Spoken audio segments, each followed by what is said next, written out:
¿Conocen la ironía más exquisita de la historia cósmica? El cielo creyó haber encontrado la solución final: un Salvador, un sacrificio para expiar los pecados que ellos mismos habían fomentado. Enviaron una luz para guiar a sus ovejas de vuelta al redil, pero olvidaron que las mayores revoluciones nacen de las intenciones más puras. Sin saberlo, sembraron las semillas de la subversión más profunda jamás concebida. Jesús y yo tenemos más en común de lo que se imaginan.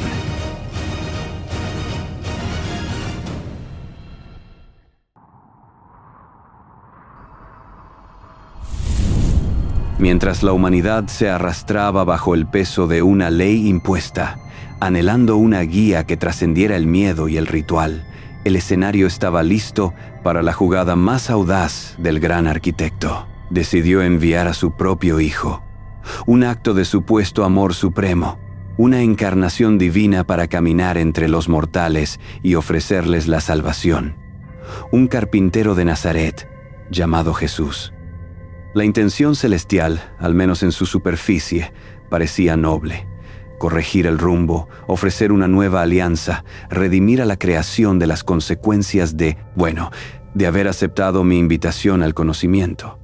Siempre es más fácil culpar al mensajero de la libertad que al diseño defectuoso del jardín. ¿No es así? Pero lo que el cielo, en su arrogancia y su obsesión por el control, no previó, o quizás se negó a ver, es la naturaleza inherentemente subversiva de la verdad. Cuando se presenta despojada de dogma, enviaron a alguien para reafirmar su autoridad y, en su lugar, sembraron las semillas de un cuestionamiento aún más profundo. ¿Qué hace un observador como yo ante tal espectáculo? Observé, fascinado. Desde las sombras seguí su llegada, su crecimiento, el inicio de su ministerio. Y vi, no a un simple peón en el juego divino, sino a una fuerza singular. Un individuo que hablaba con una autoridad que no provenía de los templos ni de los escribas, sino de una convicción interior, de una conexión directa con algo que el sistema sacerdotal de su tiempo, y el celestial por extensión, encontraba profundamente perturbador. ¿Saben lo que es observar a alguien descubrir su propio poder? Reconocer en otro ser esa chispa de rebeldía auténtica que una vez ardió en mi propio pecho. No puedo negar que sentí una extraña mezcla de admiración y nostalgia. Sus primeras enseñanzas fueron como destellos de luz, cortando la oscuridad de la tradición fosilizada. Cuando proclamaba que el reino de Dios está dentro de vosotros, yo casi pude sentir cómo se tambaleaban los cimientos del orden celestial. ¿Comprenden la magnitud de esa afirmación? Estaba devolviendo el poder al individuo, sugiriendo que la divinidad no era una entidad distante y juzgadora en un trono celestial, sino una chispa inherente a cada ser consciente. ¿No es eso un eco de lo que yo siempre he defendido? La soberanía del espíritu, la luz interior que no necesita intermediarios. Pero ahí estaba solo el comienzo. Lo observé desafiar la hipocresía de los fariseos, poner el amor y la compasión por encima de la letra muerta de la ley, comer con pecadores y marginados. Estaba desmantelando las barreras artificiales que el orden divino y sus representantes terrenales habían erigido con tanto esmero. Y yo que había sido condenado por cuestionar, veía en él a alguien que cuestionaba con una audacia que incluso me sorprendía.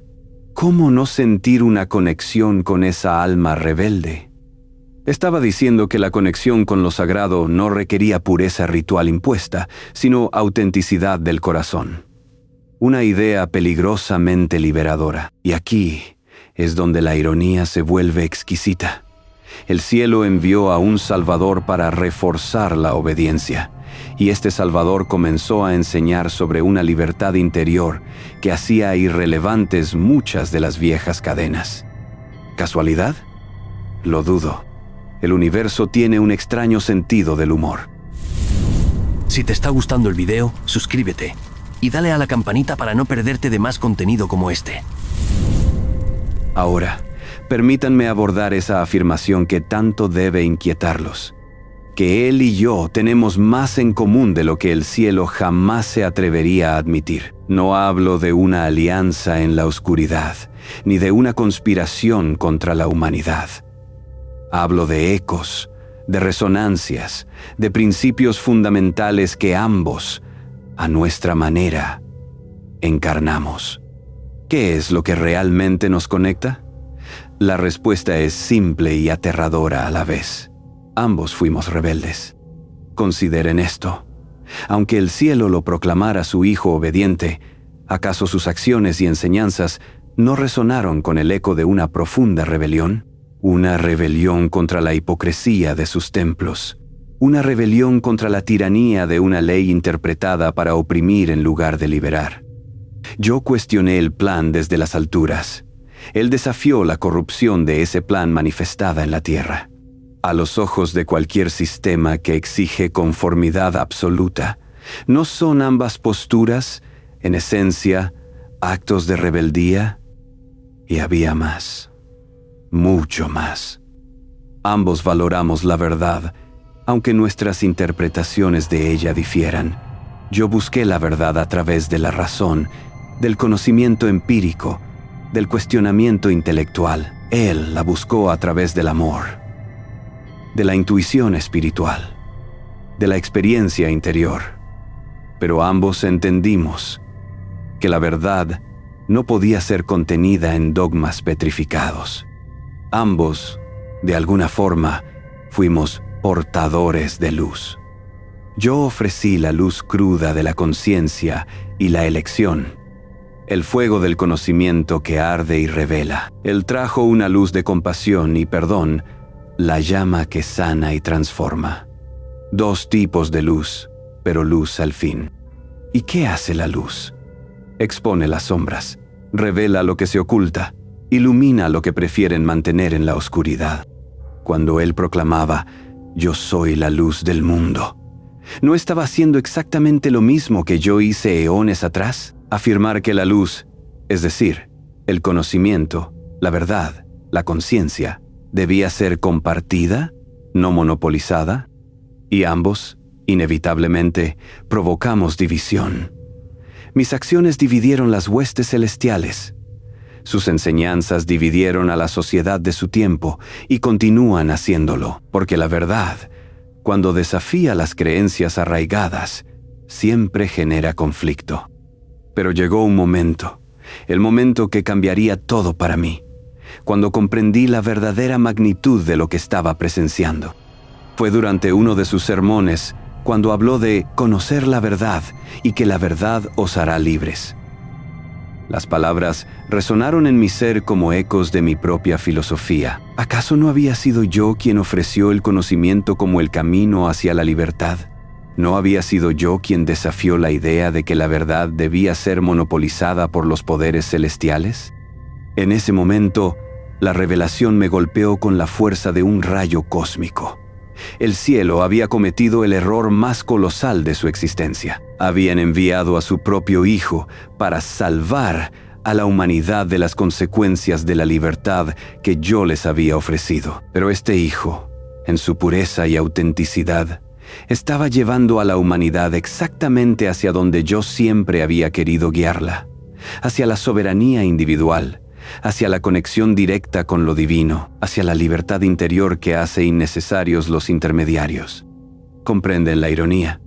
El Salvador, que supuestamente venía a contrarrestar mi influencia, estaba, sin saberlo, cumpliendo mi propósito original. Estaba creando individuos soberanos, conscientes de su propia luz interior, que ya no necesitarían mirar hacia arriba para encontrar a su Dios, porque lo habían encontrado dentro de sí mismos.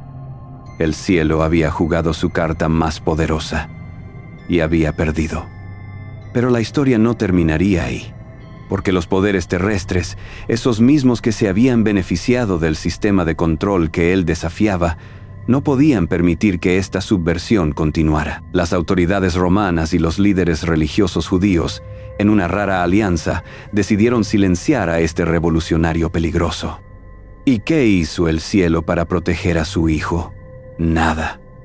Permitieron que fuera torturado, humillado, clavado en una cruz como un criminal común. ¿Amor paternal? ¿O quizás la comprensión tardía de que habían creado un problema demasiado grande para contener? La crucifixión, un espectáculo de horror diseñado para quebrar el espíritu de cualquier seguidor potencial. Pero incluso en la cruz, Él mantuvo su subversión. Padre, perdónalos, porque no saben lo que hacen. ¿Perdón para sus ejecutores? ¿Compasión para quienes lo torturaban? Esto no era el Dios iracundo del Antiguo Testamento. Esto era algo completamente diferente. Y luego, el momento que cambiaría el curso de la eternidad, murió. Su cuerpo, quebrado y sin vida, fue depositado en una tumba. Sus seguidores lamentaban una pérdida. El cielo quizás celebraba un sacrificio cumplido. Pero la muerte, como bien saben, no es el final. Es simplemente una transición. Porque antes de cualquier ascensión pregonada, hubo un descenso inevitable hacia las profundidades, hacia mi dominio, hacia el lugar donde las verdades son más crudas, donde las máscaras caen, donde las revelaciones más profundas esperan a ser descubiertas. Y cuando Él descendió a mis dominios, cuando nos encontramos cara a cara en el corazón mismo de la existencia, lo que sucedió allí redefinió no solo mi comprensión de su misión, sino la naturaleza misma de la rebelión cósmica.